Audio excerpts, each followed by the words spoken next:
So obviously spoilers, man. I'm gonna put spoilers up like I always do, or put the little banner and then talk my spoilers.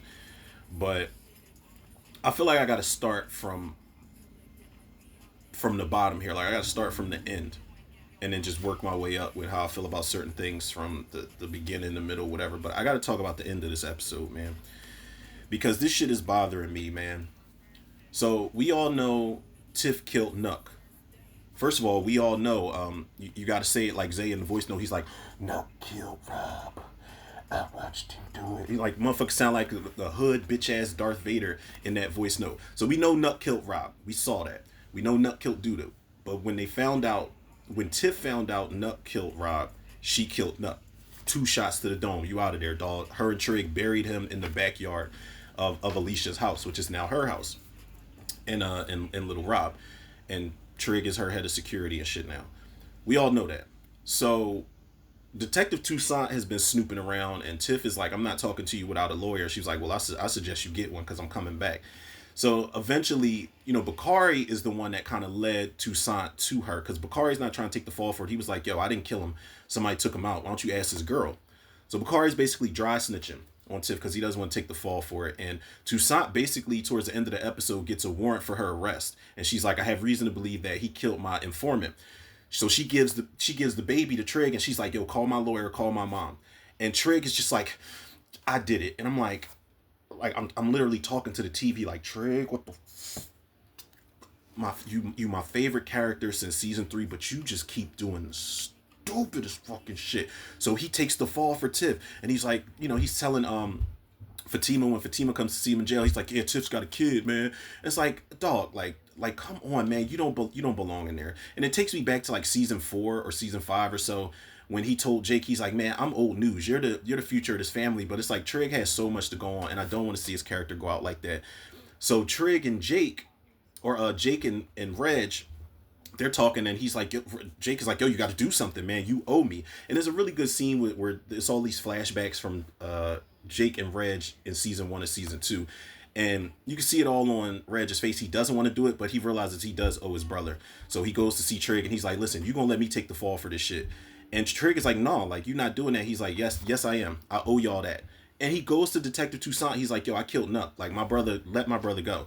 And she's like, "How I know you telling the truth?" And he's like, "I know where the body is." I thought the episode was going to end right there, but then they cut to, like, in a little bit, they cut to Nuck's body being fucking hoisted out of the dirt all on his face and shit, like super limp.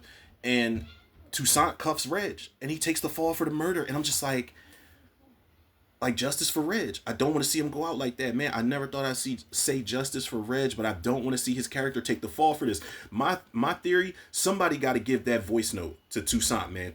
Reg got to get out of there. I know Reg. I know he shot Emmett. The only person he's ever really killed on the show was Trice, and that's only because he had to in season 1. He had to do that to protect himself and to protect his brother, but.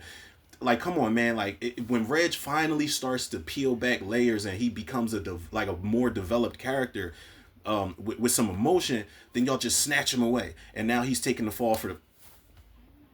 Tiff got to go, man. Tiff has to go, man. And she won me back over when she killed Nuck, because I was like, yeah, she stood on business, but I'm like, no, you got to go. Give little Rob up to somebody, because you don't want your kids no way. You know, give these kids away, and you got to do this big, dog, because there's people going down for you, man, and they really don't have to. Like, they really don't have to, man. Tiff is on my motherfucking nerves, y'all. I promise y'all. Emmett told Keisha that Nuck killed Rob, and Tiff killed Nuck, and I thought she was gonna leave him. When you see the trailer for the finale, they are getting married. The wedding is there and everything. I'm gonna get to a theory on the wedding too in a second. But she was all sad, and she's like, "No, I gotta talk to her." And I'm thinking they gonna rumble, because there was a whole bunch of flashback sequences with her and Tiff when she was about to confront Tiff, and they was face to face. And I was like, please rumble. Like, I need a down, dirty ass street fight in that fancy ass kitchen. I didn't get it. She was just crying like, "Why would you kill the father of my child?" She was like, "Cause he killed the father of mine." And it's just like come on, man, with this ping pong back and forth shit. She's like, "I don't want you at our wedding. I don't want you in our lives." And then she just storms off and shit. So whatever, man. Shad gets the house from Darnell and Riley, and that was a really great scene to see because Shad and Darnell have always been tight. He's always like tried to help him out with a job and a place to stay and money. So that was kind of like a full circle moment for them, man. It was kind of emotional because seeing Shad like get back on his feet and now he's got a home for possibly him, Patience, and Patience's son. So that's good, man. And it was a really good scene where Shad is working with the kids and they're in the gym and Bakari walks in and he realizes that the boys are sitting in a circle reading his book. That was an amazing full circle moment for me because Shad and Bakari, Shad is one of the people that really never gave up on Bakari. And he really played a big brother role when Bakari didn't want no parts of it. And he just always hung in there with him, always was playing that big brother role. And seeing Bakari talk to the young bulls, it was kind of, that was like kind of poetry emotion too, because it's kind of like the reformed youth talking to the next generation of kids that he wants to stay out of trouble type of shit.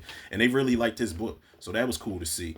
My problem with this episode is the fucking like how frantic this shit is, man. The jumping from scene to scene to scene where it's only like a couple of lines between two characters or a bunch of characters, and then they do that fucking Superman overhead shot just going over the city while they playing music, and then we go into the next scene with two characters with Big Mike and Smitty, and Smitty's like, we need a new plug. And Big Mike is like, man, I told you not to fire Tiff, man. And he's like, I had to. And Big Mike is like, I know a bitch that be selling pills. I know her nigga. He was like, get the info. And then we leave that scene and then it just Superman shot over the city with the music playing and then we go into the next scene. And it'll be like Jake and his new girlfriend or some shit. And she'll be like, yeah, you just lost your mom. You need to grieve. He'd be like, don't tell me how to grieve. Don't tell me what to do. And then she just stares at him, and then we go back to the Superman shot in another direction with music playing, and we go into the next scene with fucking Keith, his girlfriend Jordan, Kyla Pratt, and Karuchi Train. Like, listen, let me tell y'all something about this writing in this show that's really pissing me off. I feel like it's not even so much character moments. I feel like sometimes the writers really project their bullshit, and I'm not even gonna be judgmental and call it bullshit. It's just some shit that I don't agree with. Like, how is Jordan sitting across from Keith?